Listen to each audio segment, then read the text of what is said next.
Hey guys, welcome back. Alright, today we got Earthquake E43 auger here. What we're going to do is we're going to put a new carburetor on it, new fuel lines, just because this carburetor is really old. We have one carburetor here that is exact match to this one. The only difference is, instead of having a brass screw, I don't know if y'all can see that there.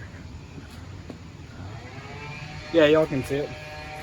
Right here where my pinky is, there's a brass screw. This one has a recessed idle screw here. Adjustment screw. You have your idle screw here, and everything else is self-regulated on low except for this right here. That is for your high. But we're going to put new seal on this. So we got some new lines, put a new filter on it. And yeah, let's get started. Don't mind my hand, I just did that. I tripped over cable over there that I had for the battery charger. I'm just using a standard Phillips head.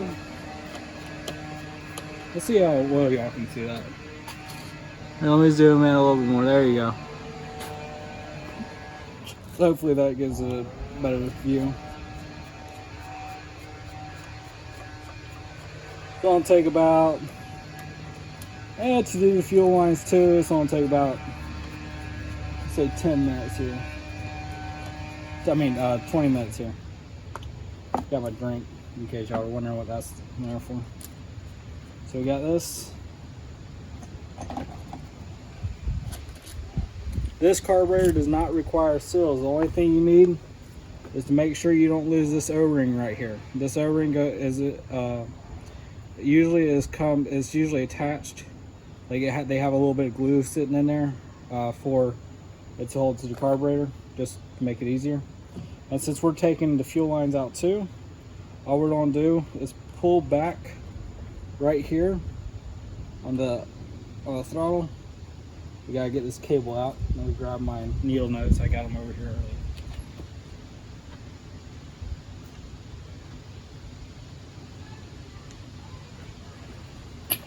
These are my little needle nose, and since this one doesn't want to come out too easily, we're going to hold it and we're going to try to get it to come through.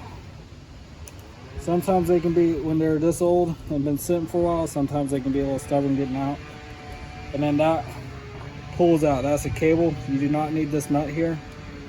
Next, since we're replacing the fuel lines, we're going to switch our screwdriver over to a flat. And we're going to pull this grommet out. Now this grommet needs to be replaced, so we're going to replace that. And you can see these fuel lines and this fuel filter are nasty. The gas tank has new gas and I cleaned it already, so that's just what was left in there. So we'll set that aside. We're going to orientate so we know exactly which one we do. This makes it go a lot faster. We're going to orientate our carburetor to the way it's facing. We're going to grab our fuel lines and we're going to take these and we're going to measure them. So this is for the intake, the gas pickup. We're going to give it a little bit extra. There's my knife. I'm going to take our knife and we're going to cut it. So I don't know if y'all saw that. What I did is I just took a measurement, short measurement from here to here. I gave it an extra like 1/4 inch. So there's one line. I'm going to take another bit of line here. And this is the return for any air or gas that is in the carburetor. We're going to add a little bit extra. Why do I add a little bit extra? I just add a little bit extra. It doesn't hurt to leave some extra fuel line on it. You can always cut it off later. If you cut too much off, well, then you're out of luck. So on this, before we put our, we know this is our fuel line here. So we're going to go ahead and put our fuel filter on. That way we don't get it mixed up with our other line. Now this tank you can do this with. The other one you would not be able to do this with. So this one's being a little bit stubborn.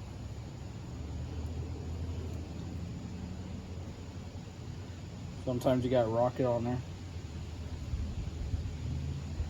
And it does help having a pair of pliers sometimes, just to help get it on there.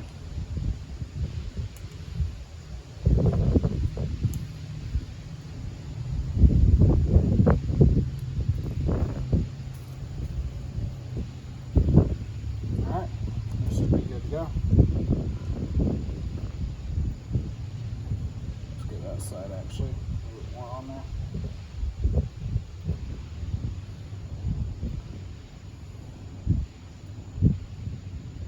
Alright, there we go. That's in the fuel line. The main thing is you never want to put a fuel filter that is way too small for, way too large for your fuel line. So this has the same size hole as this does. If you have it too large, it either won't fit on the fuel line, or yeah, pretty much that's it. It won't fit on the fuel line. If it's too small, it can fall out. So it's always better to have as big a size as you can fit in your fuel line, in my opinion. Also, the way we can do it this way is because this will fit through the gas tank since it has a grommet on it. I'm gonna pause the video right quick and I'm gonna go grab a grommet. Alright guys, I'm back.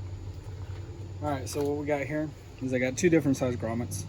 What I'm gonna do is I'm gonna take this one, and this grommet is clearly not this grommet, so we're gonna take this grommet. So that's what we needed to figure out. I have a couple different sizes, but the main thing is this one has 2 ports, this one has 2 ports, my others have 3. I have 4 different sizes. I have these 2 sizes, and then I have these 2 sizes in 3, ones with 3 holes. And that just makes sure it's lined up and you don't get leaks or anything. You can make these yourself. It just becomes a pain sometimes. We're gonna put our filter through here. Sometimes it can be a little stubborn. So what I'm gonna do, actually, since it is being a little stubborn here, I'm gonna take it and on a non-perishable surface. And what I mean by that is, if it's your customer's, if it's a customer's machine, do not cut it right on the plastic. Just don't. Just don't. And there's 2 ways. This side is a little bit less wide than this side, so this is the outer flange, this is the inner flange. Our fuel filter's on the inside. We're gonna put it through the inside. I put a taper on there so that it can go through the hole a little bit easier. Sometimes you need to do that. And to make it easier on myself, so I don't have to try to grab it with my fingers. I don't know what's going on there. What the heck? Sorry, my pliers screwed up a little bit there. We're gonna pull it on through. Let's push it a little bit more. All right. Sometimes they can be a little stubborn. You can put some soap and water on them. Makes it go real fast, but that's how easy it is. This one was a little bit more stubborn. And what you want to check that it's not pinching the hose, because they can pinch. And then this one, we're going to take it and we're going to put another slit right there.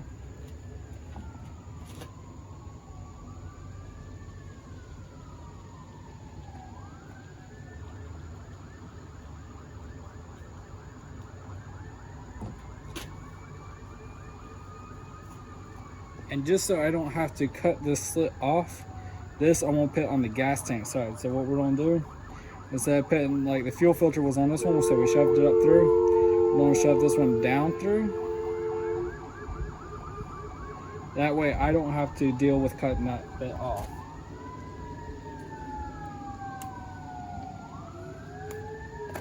Nope. I thought it was longer than what it was. There we go. Once you get through, it goes pretty smoothly. So there we go. Now this end we're going to cut off.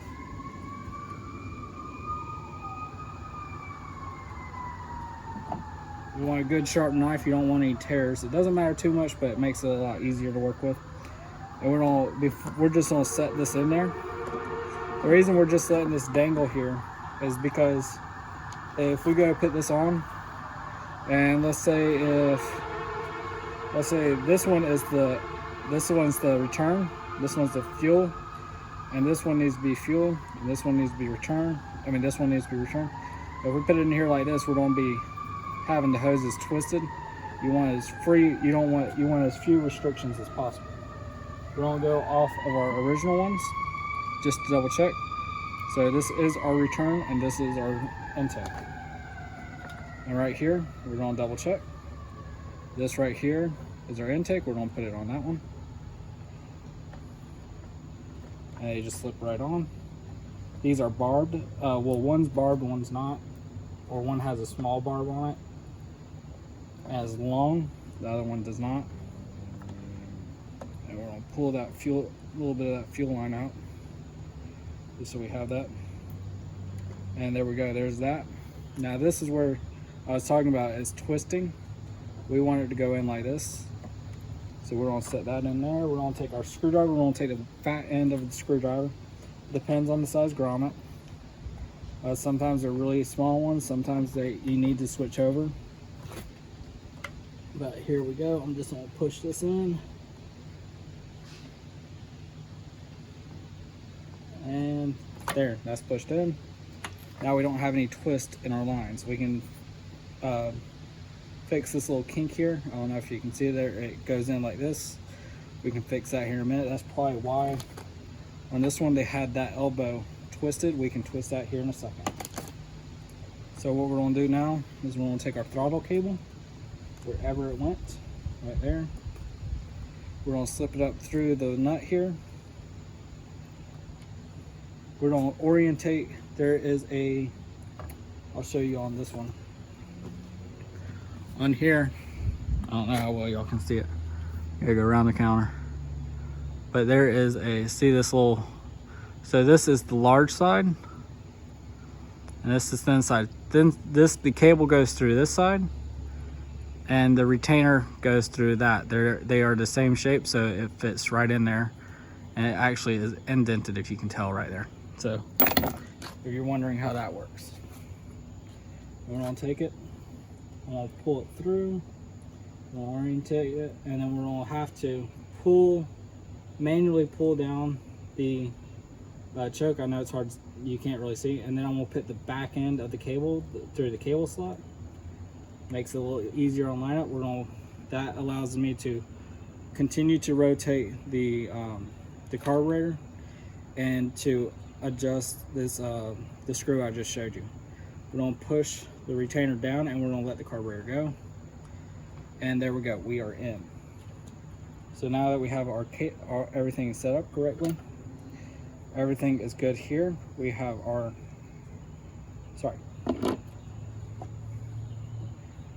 everything is good.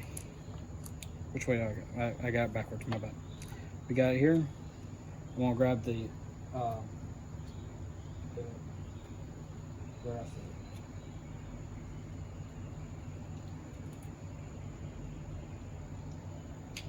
it. Alright, sorry. Grab the gasket here. We're going to orientate this one the right way, which I think I had it upside down. I think that is correct. Yes, so we have it corrected. We're going to take our carb with the 2 screws in it. This helps a lot with alignment. Make sure your choke lever is facing up. And this side does not require any seal because it has that O-ring in it. We're going to put this through. Make sure everything still lines up. Because on this one, there is an air inlet hole. I don't know if you can see that right there. Let's see. Yeah, right there. That's an air inlet hole. It just helps the carburetor work. It is specific to this carburetor. Most carburetors have them, so you just kind of gotta be wary of them. Flip back over to, if I can get this thing twisted around with one hand. Should have done it before I put the carb in. There we go. This is a Phillips head. Most are 8 millimeters or 10 millimeters. This one just so happened to have Phillips head screws. Most of your Echoes and Steels are T20s. I have a dedicated screwdriver for them. But you see how this kind of straightened up? So we are just gonna actually kink that. Not kink it. Rotate this this valve here, or this tube, I should say. And you don't want to use needle nose adjusting this, mainly because either you can ruin your pliers, you can ruin the tube, or you can put a cut in the tube, which you don't want to do. But you can use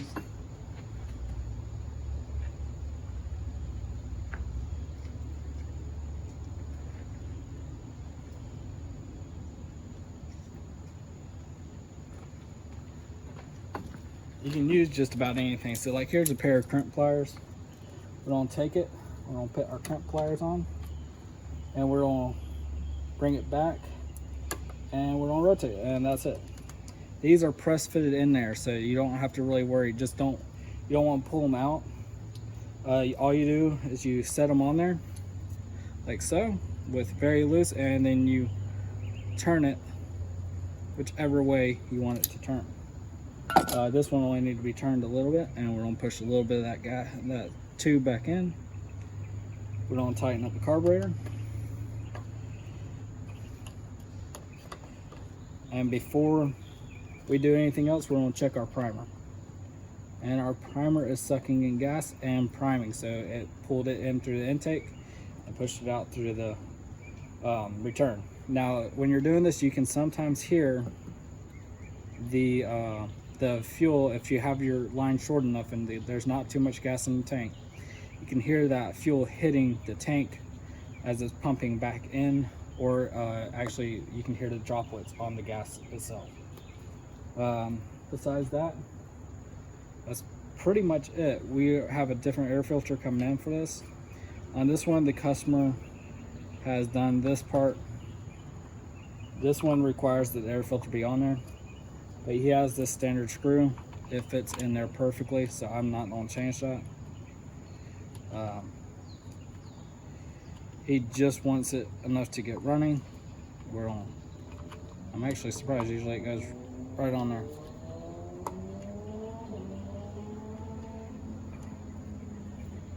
That is a flathead.